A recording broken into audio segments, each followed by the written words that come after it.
Hi friends, since we have started with Lagrangian formalism, we are now going to look at the Lagrangian of some standard systems and maybe also see the equations of motions. Now the first system that we are going to look at is the spring mass system, the light spring mass system. Here we have the mass with mass m and the spring with spring constant k. Now let this be the equilibrium position, and now let's say the mass has been displaced through a position x, through some displacement x. Now we know the Lagrangian is actually given by the kinetic energy minus the potential energy. What will be the kinetic energy? The kinetic energy is going to be half m x dot squared for this system, where x dot is nothing but the velocity, so it is half m v squared. What about the potential energy? Potential energy is going to be half k x squared. K is the force constant of this spring. Thus the Lagrangian will then come out to be half m x dot squared minus half k x squared. Now in order to find the equation of motion, we can use the Lagrange equation, that will be d by dt of del L upon del x dot here minus del L upon del x is equal to 0. That will be d by dt of, what will be del L upon del x dot? It will be the derivative of this term only, because only this term is having x dot. So that will come out to be mx dot minus del L upon del x will be the derivative of this term. So that will be minus minus will become plus kx is equal to 0, right? Yeah.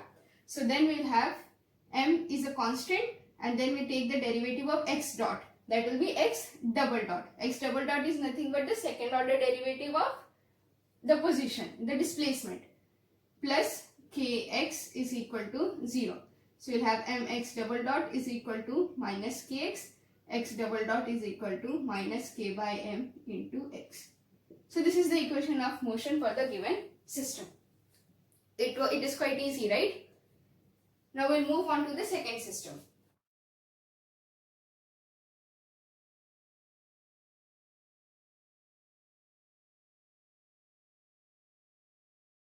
Our second system is going to be consisting of two blocks which are connected by a spring. Let's call this block of mass m1, m2, and we have one spring constant k. Again we will find the Lagrangian of the system. So the kinetic energy here is going to be half. One kinetic energy is going to have two terms. One which is going to be related to this term, this mass, and the other which is related to this mass. So if we take the displacement of this mass to be around x1 and the displacement of this mass from the equilibrium position to be around x2, so you'll have T will be equal to half m1 x1 dot squared plus half m2 x2 dot squared. Okay. What about potential energy? Potential energy is going to have only one term, which will be half k x2 minus x1 the whole squared. You can also write this as x1 minus x2 the whole square. Now, because it is squaring anyway, so what about the Lagrangian then? It will be half m1 x1 dot squared plus half m2 x2 dot squared minus half k x2 minus x1 the whole square, like t minus v. This is our Lagrangian. Now what about the equation of motion? Here we'll have two equations of motion. One equation of motion will be related to x1. The other equation of motion will be related to x2. I'll do only one. The second one you'll have to try. So the equation of motion that we are going to try is going to be d by dt of del L upon del x1 dot minus del L upon del x1 is equal to 0.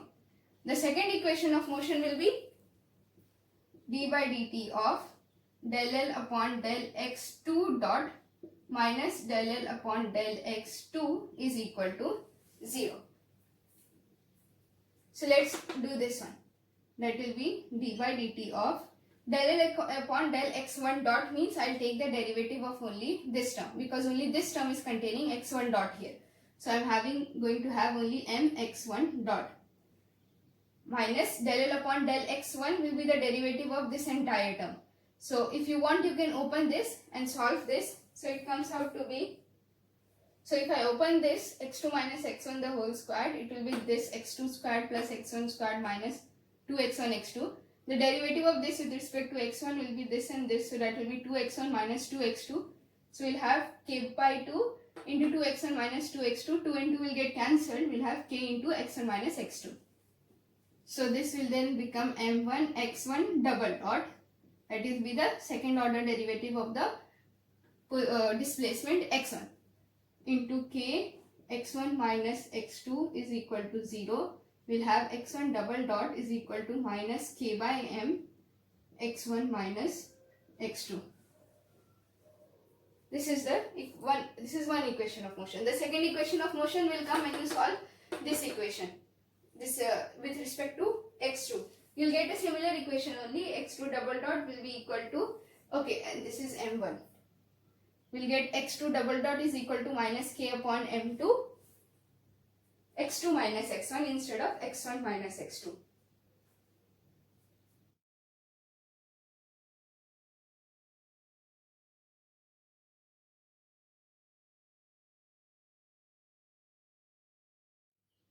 Our third case is two blocks which are connected to three springs. So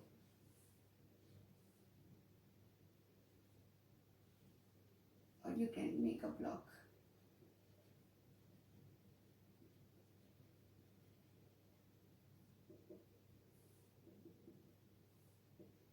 Let's give them equal masses for now, m and m, and let's give them all same spring constant k, k and k. Let x1 and x2 be the displacements from mean positions.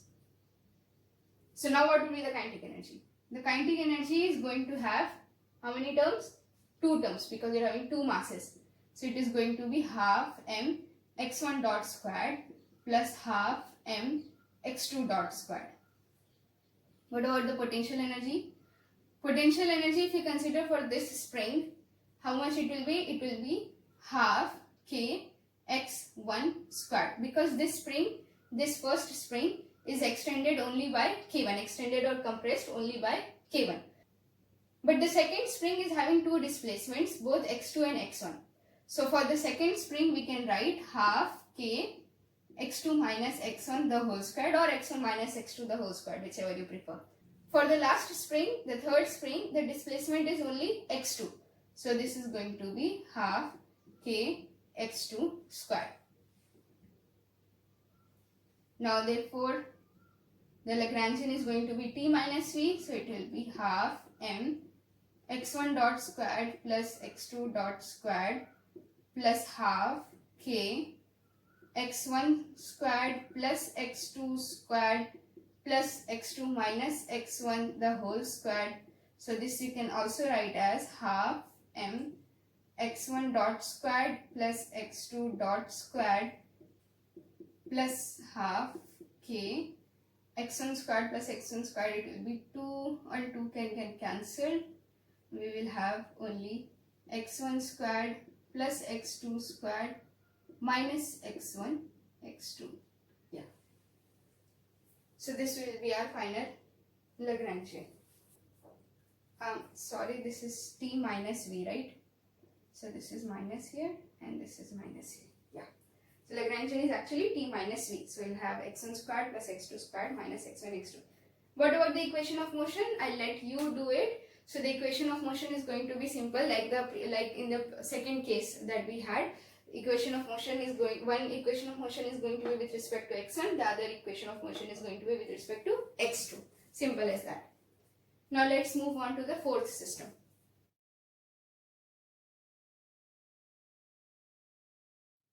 The next case that we are going to look at is simple pendulum.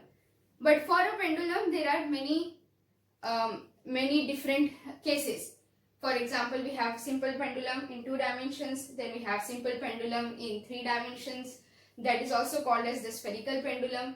Then we have double pendulums, then we have pendulums which are connected through spring, then we have double pendulum in 3 dimensions, which is a very quite tedious. I won't call it tedious, but it is a very long problem to get the Lagrangian and then solve the equation of motion. So it's a very long method when you do double pendulum in 3 dimensions. Then we also have a case which is spring pendulum. So instead of the rigid massless wire which is connected to the bob, we are having a spring which is connected to the bob. Then we have cases where in simple pendulum itself the point of mass, the point of suspension is moving towards the right, towards the left, up, down. So how will the Lagrangian change? What will be the equations of motion and all that? So we'll look at most of them. But the thing is that in all of these cases and in all of the Lagrangians that we'll be finding, it is quite easy. You just have to understand how to get the kinetic energy, from where you'll get the potential energy. That's it. Just substitute in the Lagrangian T minus V, and you will easily then be able to get the Lagrangian. And then finding the equation of motion is very simple, because you just have to use the Lagrange equation, right? So you don't have to worry. And hopefully in exams we won't be getting very complex questions, because they are quite time consuming also.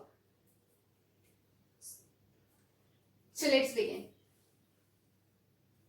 Now let's take a simple pendulum. In simple pendulum we'll have two cases. I'll be doing just one.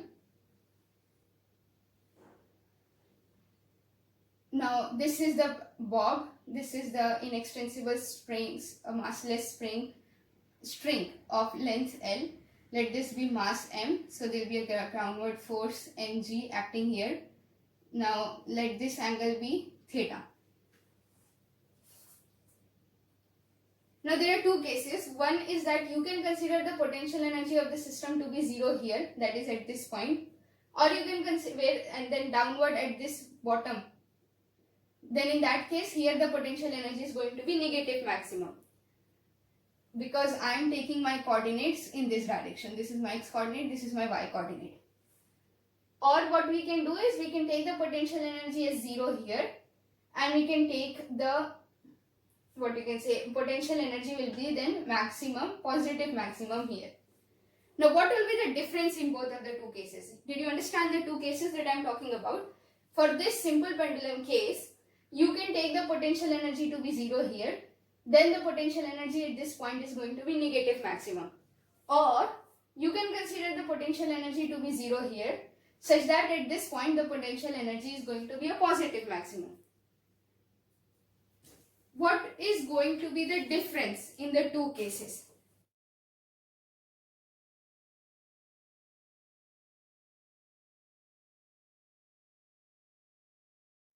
In both of the two cases, you will find a difference in the Lagrangian. And in fact, there will be a difference in the potential energy term of the Lagrangian. The kinetic energy term is obviously going to be same. But when you get the equation of motion, that equation of motion is going to be same for both of the two cases. So as we have already seen in the previous video, that the Lagrangian of the same system, but the Lagrangian can be different, but the equation of motion is always going to be same. Okay.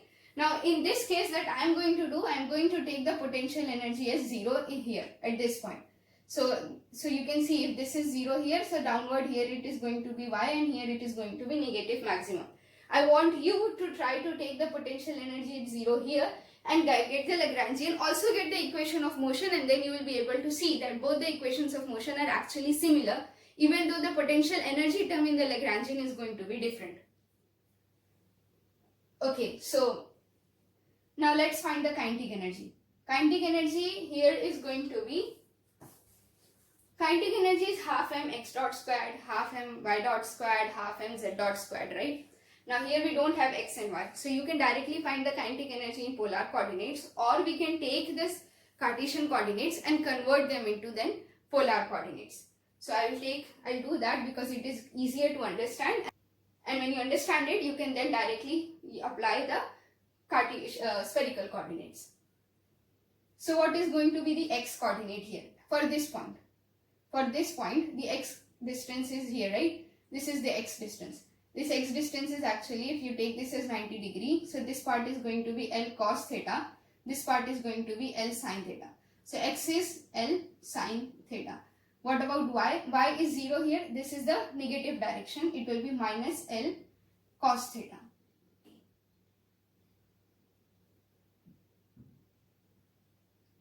But in kinetic energy term, we need velocity. Velocity means x dot and y dot. So what will be x dot? X dot means first order derivative. And here L is a constant, so only theta we are going to, sin theta we are going to differentiate. It will be L cos theta, theta dot. What about y dot? Y dot is going to be minus L sin theta, minus minus will become plus into theta dot. Now we can find x dot squared.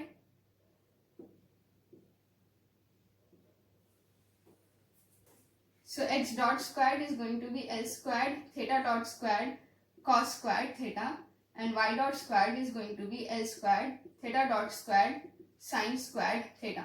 What about the kinetic energy then? Kinetic energy is going to be half m x dot squared plus y dot squared, right? Because it is half mv squared. Here the velocity is having two terms because we are taking it in 2 dimensions. This is the first case in 2 dimensions. So we have x and y term. So this is going to be then half m this squared plus this squared, sin squared plus cos squared is going to be 1. So we'll have L squared theta dot squared. Okay. Now we'll find the potential energy. The potential energy here is going to be mgh, right? So it is mgh. H means this height, which is y. So what is y? Y is minus L cos theta. So minus mgl cos theta. Since I included negative sign here itself, I am not going to take minus mgy, even though this potential energy is here it has to be negative, right? So if here I took y as L cos theta, then here my v would be minus mgy, because if the potential energy is 0 here and we are going bottom, so below this part the potential energy is going to be negative. Above it, potential energy is going to be positive.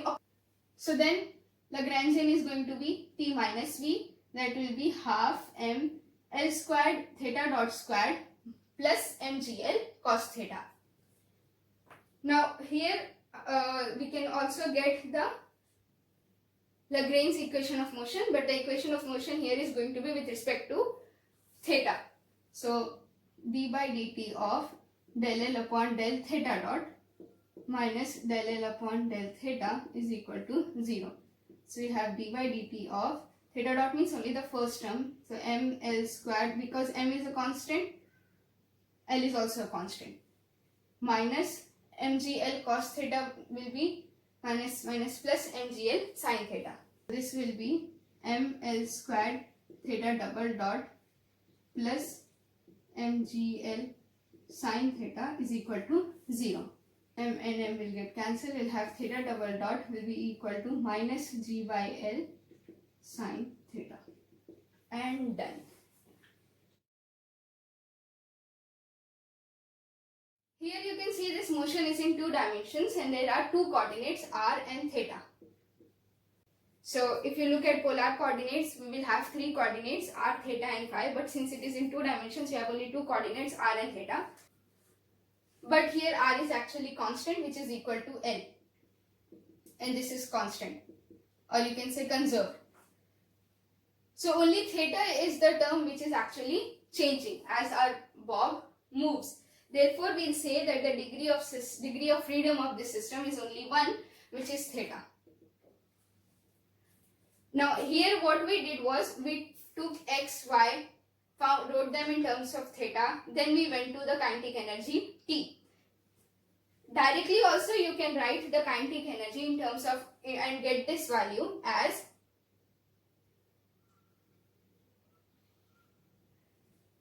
now we know kinetic energy is half mv squared, right? Now the velocity we have, I believe we have seen in the previous part, the kinetic energy in terms of spherical polar coordinates, Cartesian coordinates as well as cylindrical coordinates. So the kinetic energy here is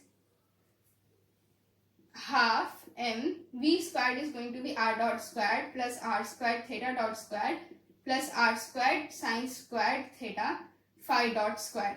But since it is only in 2 dimensions, we will remove this term and we will have only these 2 terms. But now again r is actually constant, so r dot, that is the first order derivative of a constant, is 0. So this term is actually 0. Now we have only r squared theta dot squared, r is L, so we'll have here L squared theta dot squared. half ml squared theta dot squared, that is half ml squared theta dot squared. So this is how you can directly use the polar coordinates and get the kinetic energy.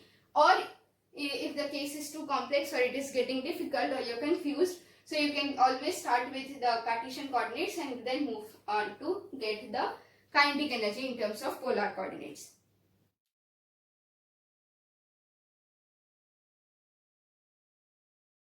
So I believe we'll stop here, and in the next part we will begin with the pendulum in 3 dimensions, simple pendulum in 3 dimensions, that will be a spherical pendulum. Take care, peace be upon you.